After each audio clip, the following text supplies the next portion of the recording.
नमस्ते, मैं संजय सुमन आप तमाम दर्शकों छात्रों का हार्दिक अभिनंदन एवं स्वागत करता हूँ। आज मैं अव्ययी भाव समास को लेकर के उपस्थित हूँ।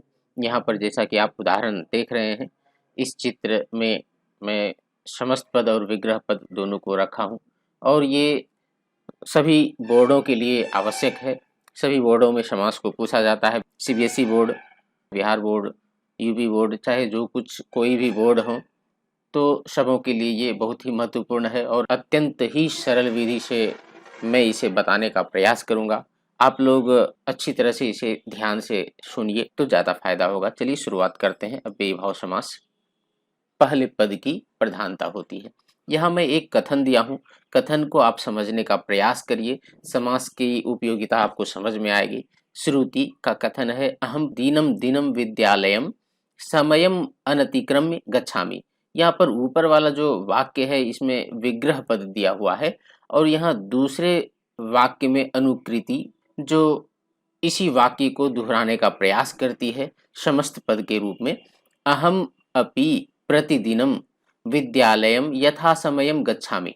दोनों का अर्थ एक है, किंतु यहाँ पर दिनम दिनम ये विग्रह पद है, उसका समस्त पद प्रतिदिनम, और समयम अनतिक्रम्य ये विग्रह पद है, इसका समस्त पद यथा समयम। आगे इसे समझने का प्रयास करते हैं। तो प्रायः पूर्व पदार्थ प्रधान अव्ययी भाव, अर्थात जिस समास में पूर्व पदों की प्रधानता हो उसे अव्ययी भाव समास कहा जाता है। इसमें पूर्व पदों की प्रधानता होती है, अर्थात पूर्व पद के अर्थ की प्रधानता अव्ययी भाव समास में होता है। यथा उपवृक्षम। उपवृक्षम ये समस्त पद है, इसका विग्रह होगा वृक्षस्य समीपम इति उपवृक्षम।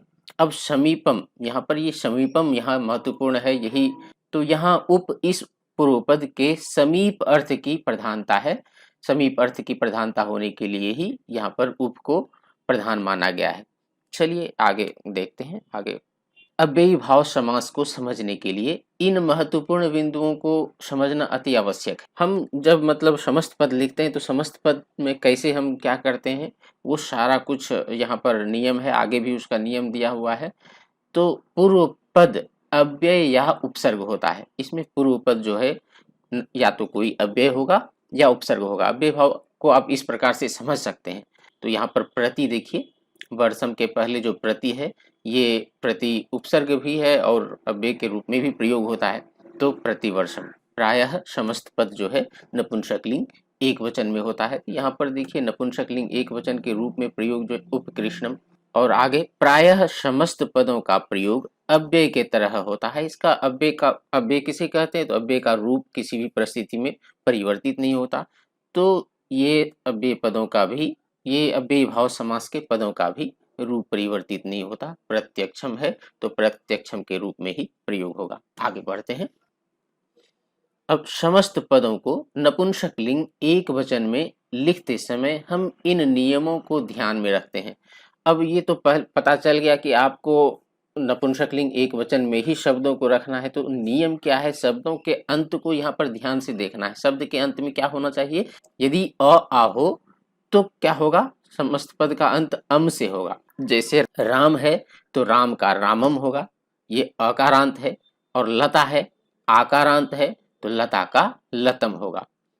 अब शब्द के अंत में यदि ह्रस्वई या दीर्घई हो तो ये ह्रस्वई ही केवल होगा। समस्त पद का जो अंत होगा ह्रस्वई से होगा। समस्त पद का जो अंत होगा वो ह्रस्व ई से होगा।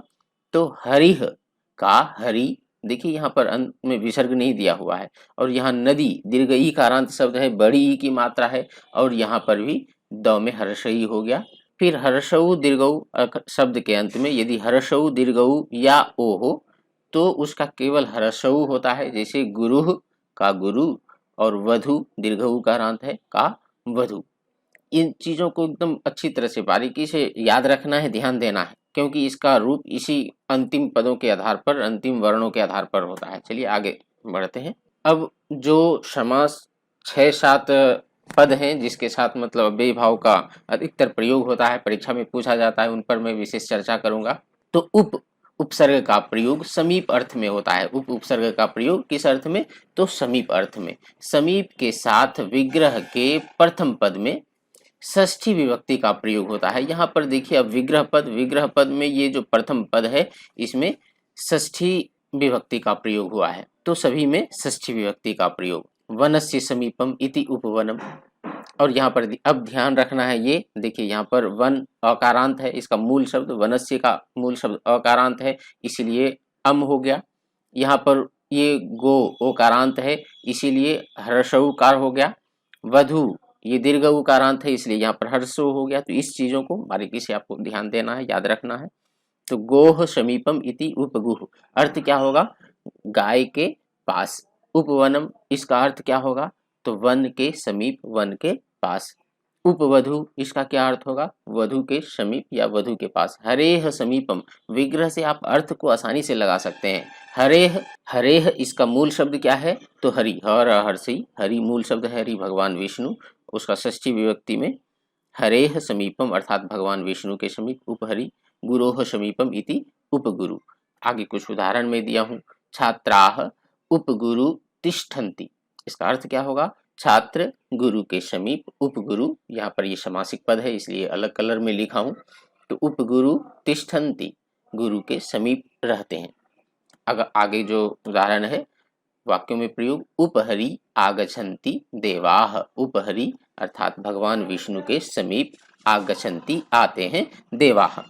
आगे जो है उसको ध्यान दीजिए, अभाव अर्थ में निर उपसर्ग का प्रयोग होता है तथा इसके विग्रह के पूर्व पद में षष्ठी विभक्ति का प्रयोग होता है। यथा, जैसे भयस्य अभावः, यहाँ पर देखिए सभी में षष्ठी विभक्ति का है, किसी में एक वचन का है, किसी में बहुवचन का है। तो भयस्य अभावः इति निर्भयम, फलस्य अभावः इति निष्फलम, कंटकानाम अभावः इति निष्कंटकम, मक्षिकानाम अभावः इति निर्मक्षिकम, विघ्नानाम अभावः इति निर्विघ्नम, शंकानाम अभावः इति निशंकम। यहाँ संधि के नियमों के आधार पर निर उपसर्ग का निश, निश, निश तथा निह भी होता है। यहाँ पर किसी में निर है, किसी, यहाँ पर देखिए मूर्धन्य श है, यहाँ पर मूर्धन्य श है, ठीक है, यहाँ पर विसर्ग है।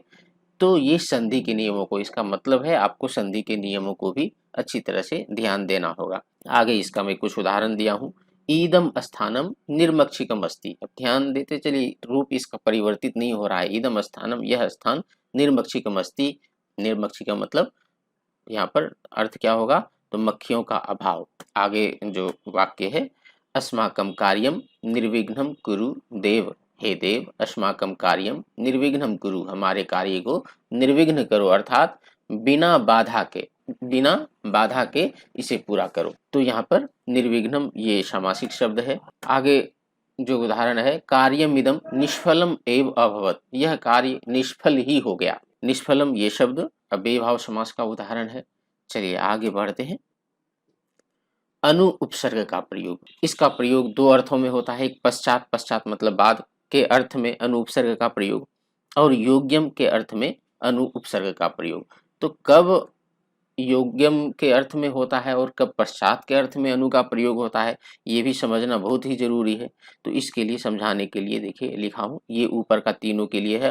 अनु के अर्थ में, ये पश्चात अर्थ में अनु का प्रयोग।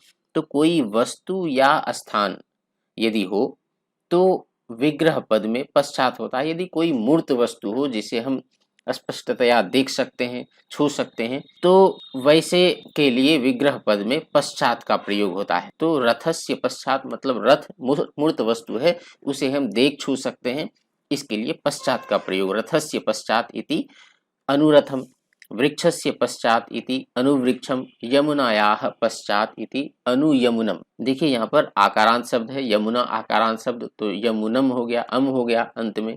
वृक्ष है तो अम हो गया, और रथ है तो अम हो गया, यहाँ सब में अम वाला है। और आगे इसका वाक्यों में प्रयोग देख लीजिए। अनुवृक्षम एव एका धेनु अस्ति, अनुवृक्षम एव वृक्ष के बाद एक या वृक्ष के पीछे एक धेनु है अर्थात गाय है। दूसरा जो वाक्य है वो देखें, अनुरथम एव अर्जुनो अपि आसीत, अनुरथम अर्थात रथ के पीछे ही अर्जुनो अपि आसीत, अर्जुन भी था। योग्य अर्थ में जो अनु का होता है, तो गुण या भाव होने पर विग्रह पद में योग्य का प्रयोग होता है। और यहाँ इसका उदाहरण भी देखें, अनुरूपम एव तस्याह गुणमपि अस्ति, अनुरूपम एव, अनुरूप ही अर्थात रूप के योग्य ही, तस्याह उसका, गुणम अपि अस्ति उसका गुण भी है, यहाँ पर ये तस्याह स्त्रीलिंग शब्द है, तो रूप के अनुसार ही उसका गुण भी है। अगला जो वाक्य है, अनुगुणम एव तस्याह कार्यम अपि अस्ति, और गुण के अनुसार उसका कार्य भी है। पश्चात अर्थ में अनुपसर्ग का प्रयोग और योग्य अर्थ में अनुपसर्ग का प्रयोग होता है। आगे जो है देखिए उसका दूसरा शब्द को, यथा अव्यय का प्रयोग। अब यथा अव्यय का प्रयोग कब करते हैं?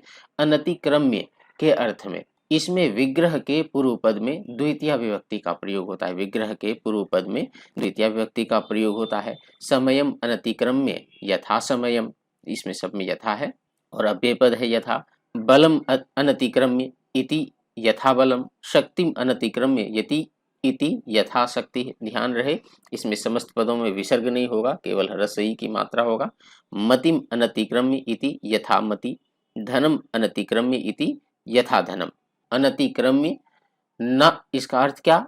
ये नए समास है। न अतिक्रम्य इति अनतिक्रम्य, अर्थात अतिक्रमण ना कर, या के अनुसार, या के अनुकूल, ये तीनों अर्थ हम लगा सकते हैं इसमें। और कोशिश करिए कि हम विग्रह पदों का अच्छा से हिंदी अर्थ को हम ध्यान में रखें। तो अनतिक्रम इसका अर्थ क्या? तो अतिक्रमण ना कर, अर्थात सीमा को पार ना कर, के अनुसार या के अनुकूल, ये हिंदी में अनतिक्रम्य का अर्थ है।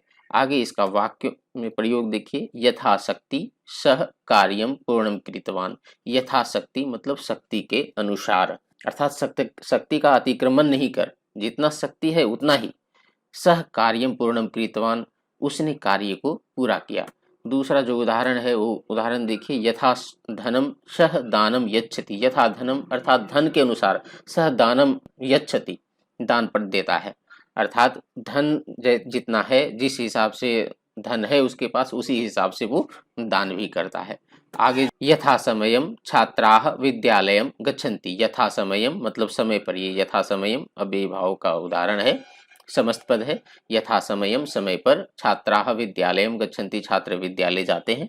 अगला जो है वो देखिए, प्रति अव्यय का प्रयोग पद की द्विरूक्ति के अर्थ। प्रति अव्यय का जब प्रयोग होता है तो वहां पद की द्विरूक्ति होती है, पद को दोहराते हैं। और विग्रह के दोनों पद में द्वितीय या सप्तमी विभक्ति का प्रयोग होता है। इसमें द्वितीय या सप्तमी दोनों में से किसी का भी प्रयोग कर सकते हैं। एकम एकम इति प्रत्येकम, अर्थम अर्थम इति प्रत्यर्थम, यहाँ पर ये दोनों में द्वितीय का प्रयोग। और इधर तीन में उदाहरण जो दिया हूँ वो सप्तमी का प्रयोग है। दिने दिने इति प्रतिदिनम, वर्षे वर्षे इति प्रतिवर्षम, क्षणे क्षणे इति प्रतिक्षणम। तो इस प्रकार से दोहराने के अर्थ में प्रति उपसर्ग का प्रयोग होता है। आइए इसका उदाहरण भी देखते हैं। अस्मिन विद्यालये प्रतिमासम परीक्षा भवति। अस्मिन विद्यालये, इस विद्यालय में, प्रतिमासम यहाँ पर क्या होगा? विग्रह पद इसका प्रतिमासम का, तो मासम मासम प्रति प्रतिमासम, या मासम मासम इति प्रतिमासम। तो प्रतिमासम ये समासिक शब्द है। परीक्षा भवति प्रत्येक मास परीक्षा होती है। अगला जो वाक्य है वो प्रत्येकम जनस्य निरीक्षणम कुरु। यहाँ पर प्रत्येकम शब्द ये समासिक शब्द है, प्रति उपसर्ग वाला। तो प्रत्येकम जनस्य निरीक्षणम कुरु, प्रत्येक मनुष्य का निरीक्षण करो। आगे देखें, प्रतिक्षणम सदुपयोगम कुरु। प्रतिक्षणम प्रत्येक क्षण, क्षणम क्षणम इति प्रतिक्षणम, या क्षणे क्षणे इति प्रतिक्षणम। तो प्रतिक्षण का सदुपयोग करिए। चलिए आगे एक और शब्द है वो, जब सह और सहित इस अर्थ में हो तो समस्त पद के साथ केवल स जुड़ता है, तथा इसके पूर्व पद में तृतीया विभक्ति का प्रयोग होता है। इसके पूर्व पदों में तृतीया विभक्ति का प्रयोग होता है। देखिए इस सभी में तृतीया विभक्ति का प्रयोग हुआ है। यथा जैसे मित्रेण सहितम समित्रम, परिवारेण सहितम सपरिवारम, शरीरेण सहितम सहशरीरम, हृदयेन सहितम सहृदयम, शस्त्रेण सहितम सशस्त्रम। तो ये इसका उदाहरण है, और आप इसको अच्छी तरह से ध्यान दीजिए ताकि ये पूरी तरह से समझ में आए। कॉपी पर भी चाहे तो इसे लिख सकते हैं। इसका उदाहरण देख लीजिए, सपरिवारम मम गृहे आगच्छतु। ये किसी को भी आमंत्रित करते हैं तो इस प्रकार हम कहते हैं, सपरिवारम मम गृहे आगच्छ, अर्थात परिवारेण सहितम, परिवार के साथ, मम गृहे आगच्छतु, मेरे घर आए। नेक्स्ट जो वाक्य है वो देखिए, तत्र सावधानतया गच्छतु, शत्रुः सशस्त्रमस्ति। तत्र वहाँ सावधानतया गच्छतु, सावधानी से जाएं, शत्रुः सशस्त्रमस्ति। अब सशस्त्रम ये शब्द शस्त्रेण सहितम अर्थात सशस्त्रम, शत्रु सशस्त्रम अस्ति अर्थात शत्रु शस्त्र सहित है, इसलिए वहां पर सावधानी पूर्वक जाएं। अगला जो उदाहरण है वो देखिए, नचिकेता सशरीरम एव यमलोकम प्राप्तवान। नचिकेता सशरीर ही अर्थात शरीर के साथ ही यमलोकम प्राप्तवान। आपने नचिकेता का कहानी सुना होगा, उसमें नचिकेता जो है 3 दिन तक यमराज का इंतजार करते रहे यमलोक जा करके, तो नचिकेता सशरीर ही यमलोक को प्राप्त किया। पूरा वीडियो देखने के लिए बहुत बहुत धन्यवाद आपका। इसी प्रकार से हमारे वीडियो को देखिए, अपने मित्रों में जरूर शेयर करिए। नमस्ते।